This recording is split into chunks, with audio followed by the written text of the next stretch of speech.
KPBS On Demand is supported by Splatero, helping homeowners pay off debt or for home improvements by offering streamlined access to your home's equity with no additional monthly payments or new debt. Splatero provides a lump sum payment in exchange for a share of your home's future value. Learn more at splatero.com. Good morning. I'm Annika Colbert. It's Thursday, March 10th. San Diego's ambulance service is understaffed. More on that next, but first, let's do the headlines.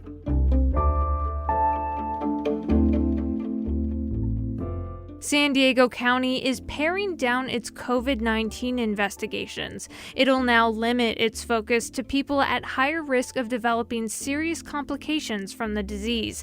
That means contact tracing investigations will be limited to people 65 and older and those who live in congregate settings where the virus could spread faster. The move is in line with the CDC's recommendation. San Diego Mayor Todd Gloria wants to lower speed limits on some San Diego streets.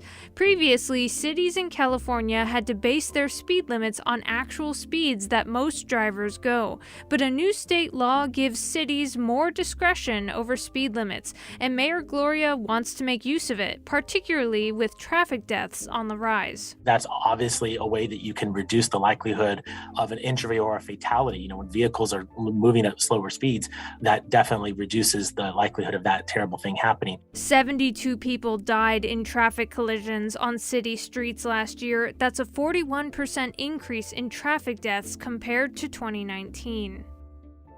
Santa Ana conditions are back. The National Weather Service put out a wind advisory for San Diego County's mountain areas, including Julian and Pine Valley. It'll remain in effect from 10 tonight through 3 p.m. on Friday. Winds are expected from 25 to 35 miles per hour, with gusts up to 55 miles per hour. From KPBS, you're listening to San Diego News Now. Stay with me for more of the local news you need.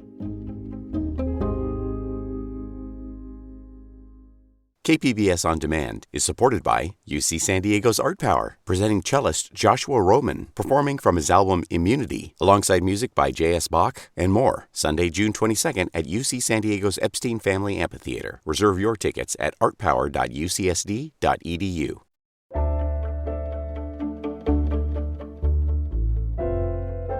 San Diego officials are not pleased with the performance of their new ambulance provider. Yesterday, Falck got a progress report after operating in the city full-time for 3 months now. KPBS health reporter Matt Hoffman has more from the City Council's Public Safety and Livable Neighborhoods Committee meeting. San Diego Fire Rescue Chief Colin Stoll says his department will be pursuing financial penalties after an early review of Falck's 911 contract found the company was regularly understaffing ambulances. I think it would be inappropriate for me and premature to probably identify a dollar amount right now, but I can tell you that once this information is vetted through, that we will be pursuing that avenue. Falck took over operations in late November after promising just over 1,000 staffing hours per day, but city data shows they've only hit that mark 8 times in the last 3 months. Falck has yet to meet their monthly minimum staffing hours, and the fire department says daily minimums are also often not met. The issue here is there were terms that we agreed to that are not being met. Councilmember Monica Montgomery Stepp says Falck got the contract in part because they were going to provide a higher level of service. Falck won outright.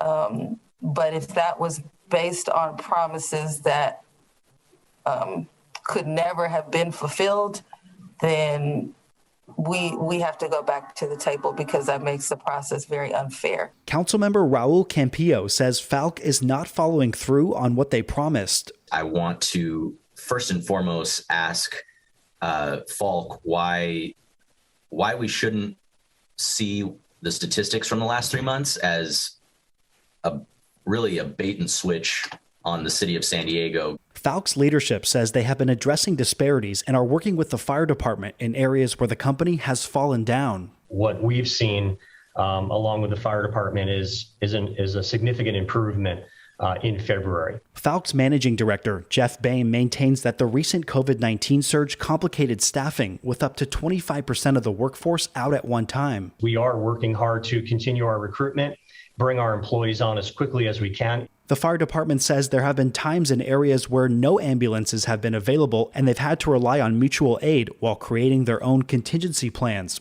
BAME says there may be no ambulances in certain areas because they operate a dynamic system that's meant to increase response times. All the units start out in one place, but as the system begins to get busy, those units are moved, whether they're going on an assignment or not. They're moved around the city based on supply and demand. So even though a unit is staffed in a station for Falck, it may end up out of that station throughout its shift and may never go back to that station often based on the volume. The fire department, which runs the city's 911 system, also says that Falck has not been following their guidance.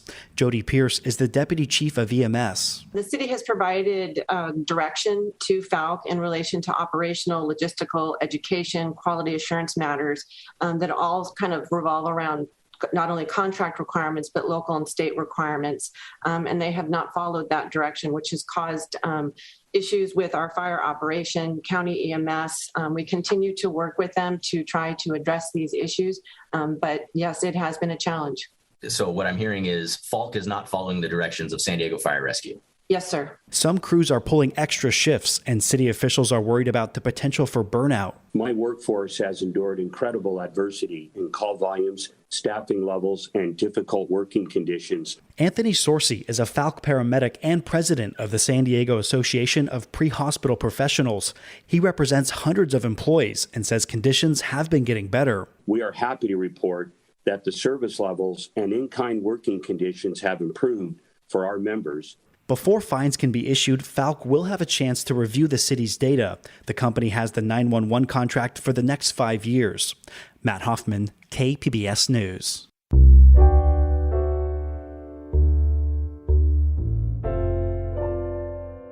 San Diego's efforts to expand the convention center suffered a legal setback this week. KPBS Metro reporter Andrew Bowen says a judge declared the ballot measure to fund the project dead. Measure C on the March 2020 ballot would have raised the city's hotel tax to fund an expanded convention center and homelessness programs. It got almost but not quite a two-thirds majority. That kicked off a long and complex legal battle over what threshold the measure needed for approval and whether the city waited too long before declaring the measure passed.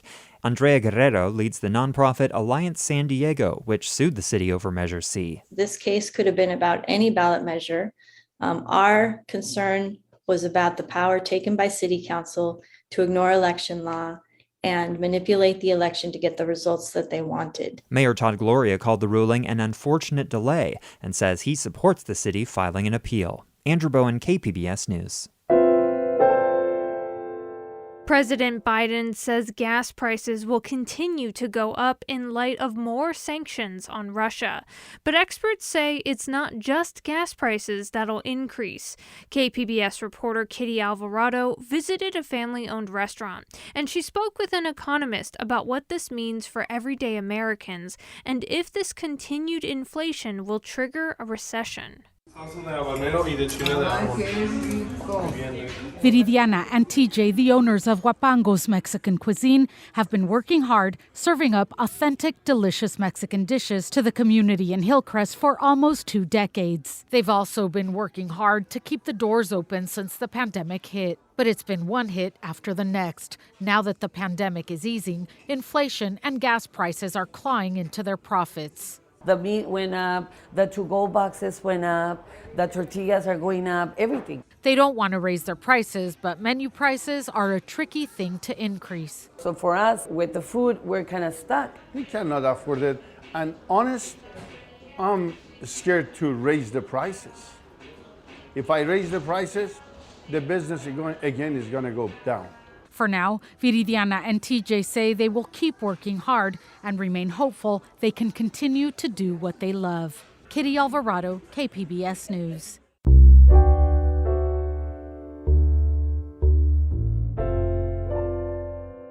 Transgender people from Mexico who are living in the United States can now get birth certificates and passports that affirm their name and gender. KPBS border reporter Gustavo Solis tells us why this means so much to the cross-border LGBTQ community. Before this year, transgender Mexican nationals who wanted to change their birth certificate or passport to reflect their name and gender had to overcome a series of bureaucratic and discriminatory obstacles.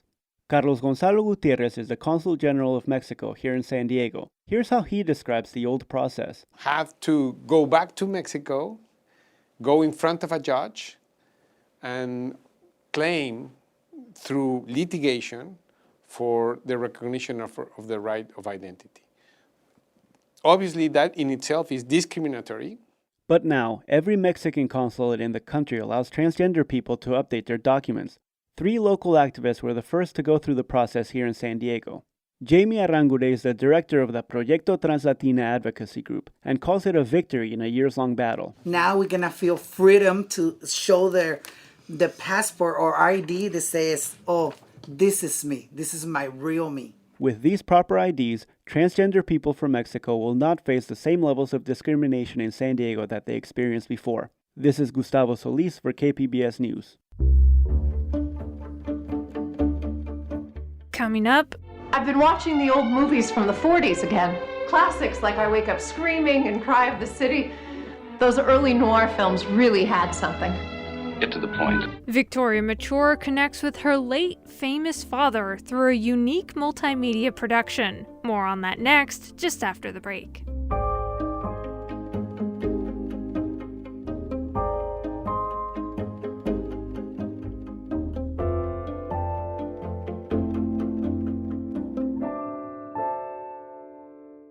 KPBS On Demand is supported by UC San Diego's Art Power, presenting cellist Joshua Roman, performing from his album Immunity, alongside music by J.S. Bach and more. Sunday, June 22nd at UC San Diego's Epstein Family Amphitheater. Reserve your tickets at artpower.ucsd.edu.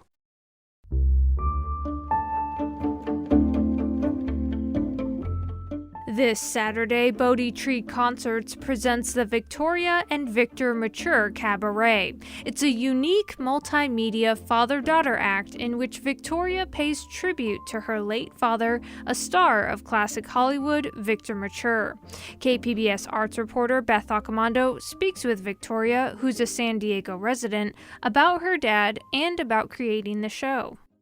Tonight, I'm going to be singing songs inspired by my dad's life and career and by the man I knew growing up. So I'm going to be talking a little bit about music, a little bit about movies, and a little bit about what it was like having Victor Mature as my father. That was a little tease from the Victoria and Victor Mature Cabaret. So Victoria, you told me that you were working on a cabaret show about your dad years ago when I had you introduce your father's film, I Wake Up Screaming, at our Film Geeks Noir program. So for people who don't know who your dad is, he was a hunky Hollywood star who started out in musicals, moved on to film noir, played Doc Holliday in My Darling Clementine, and may be best remembered for starring in Cecil B. DeMille biblical epics such as Samson and Delilah and The Robe. For 40 plus years, his biblical epics were shown on TV around the world every single year at Christmas and Easter. People grew up seeing my dad in those films, and for many people, that was their only exposure to my dad and his films. And so he kind of became synonymous with the sword and sandal, the biblical film epics, because of that situation with television. And how would you describe your dad's screen persona? What about him kind of comes across in his movies? I love how my dad is so self-deprecating, and he was known for this, and he was known for not taking himself seriously. When he was at the height of his fame in the 1950s, he decided he wanted to join the LA Country Club because he wanted to just be able to play golf whenever he wanted to. And so he goes to the club and he says, hey, I'd like to be a member. And they say, oh, Victor, I'm so sorry, but we don't allow actors to be members here. And he says, well, I'm no actor, and I've got 64 pictures to prove it. And my dad did many different types of roles. He did musicals, which no one really talks about much, but they're all fun. And then after the war, noirs became very popular. And the Western noir, My Darling Clementine, my dad plays a part that's not entirely the moral center, but he's still a good guy, and you can totally see that. And that's the kind of image that the studio wanted to cultivate for my dad as the movies go on, and the years go on, and he gets more famous, and he's always playing the moral center against the villain. So your dad died when you were still young, and you've dedicated yourself to keeping his legacy alive for new generations. So how did all that kind of play into you creating this cabaret show? When I went to the TCM festival in about 6 years ago, they ended up showing My Darling Clementine. And I was just amazed at how many people were at that festival and that how much enthusiasm there was for classic film. And at that screening in particular, how much enthusiasm there was for my dad and his performance. And, I think my dad, in his retirement, really believed that his work, his 40 plus years of work, was pretty much ephemeral. And that, he had a good time, he had a good run, he was happy. But I think he thought it was over. And it was just interesting to see that people are still appreciating his work. And so from that point on, I started watching his movies. And I'd watched some before, of course, in the past, but I really went from the beginning to the end and, watched every one of his films and started to learn more about what was going on when he was making the films. And then I was asked to introduce I Wake Up Screaming at the Noir City Festival in San Francisco. And it just keeps growing. The more I learn, the more chances I get to introduce things. I just did a video introduction for the Noir Festival in the Czech Republic. But I became more enthusiastic about his work because everyone else was so enthusiastic about it. And it also, what it is it gave me a chance, after several years had passed, to watch my dad in those films and get to know him in those films. I didn't know him when he was 20 or 30 or 40 or 50 or 60. I knew him pretty much in his 70s and 80s, and it's wonderful. And I'm very lucky to be able to watch all these films and recognize facial expressions that I saw growing up. And it's just been so much fun and healing in a way too, to get to know my dad through those films and to talk to other people about how his films have touched their lives. There's such a community around classic film in so many different ways, between the festivals and the social media commentary and the people who blog, and there's such love for it. I grew up here in San Diego. I went to UCSD. I was a vocal performance major. The first time around when I tried to do this cabaret, it was a lot of songs, a lot of my dad, a lot of songs from his musicals, a lot of stories about my dad, but I wasn't in the show. And this time around, the songs I'm singing are inspired by his life and his career in motion pictures, but they're also inspired by the person I knew growing up. And I'm planning on talking a bit about music and about movies and about what it was like growing up with, Victor Mature as my father. So what can people expect from the show in terms of how it's constructed? What are they going to get in this show? It's going to be music, and there's going to be multimedia. So we're going to talk about his life and his movies, and we're going to show clips and photos, and there's going to be some films where I might be sharing the screen with my dad. What's up? I've been watching the old movies from the 40s again. Classics like I Wake Up Screaming and Cry of the City. Those early noir films really had something. Get to the point. I love the music in those movies. And you might find it hard to believe, but a lot of that music has gone away. Away? Where? Out of the public eye. But these are top-notch songs. Catchy tunes and clever lyrics. They need to be heard. I'm going to take them out on the road. You appear in scenes with your father. So how does that feel, putting those elements together? It's surreal when I see it. That's fun. And it's fun getting to have a conversation with my dad. In the context of the show, it's a little bit like a little kid that is constantly wanting to connect with their parent and saying, hello, I'm here. And basically I'm doing that in his films. I'm like, I want to connect with him. I want to speak with him about this. And so I'm just, here I am in one film. Here I am. I'm in the Western. Hi, I'm here. I'm in the Sword and Sandal film. And not a lot of people can relate to having a movie star as a father, but I think everyone can relate to wanting to connect with someone that they love. And so I think when I see myself on the screen with my dad, it's another way of connecting with him now that he's gone. You know, my dad was sick for a good long portion of my life. And when I saw the pictures that were on our wall at home of him with different actresses in different films, he's so vibrant. And when I saw those movies, there's so much life, there's so much vitality. And I missed a lot of that growing up. And so it's just wonderful getting to have those conversations with him in the films is another way I connect with him. Well, I want to thank you very much for talking about your cabaret show. Thank you very much, Beth. And that was KPBS's Beth Accomando speaking with Victoria Mature. Bodhi Tree Concerts presents the Victoria and Victor Mature Cabaret this Saturday at Vision in San Diego. And that's it for the podcast today. As always, you can find more San Diego news online at kpbs.org. I'm Annika Colbert. Thanks for listening and have a great day.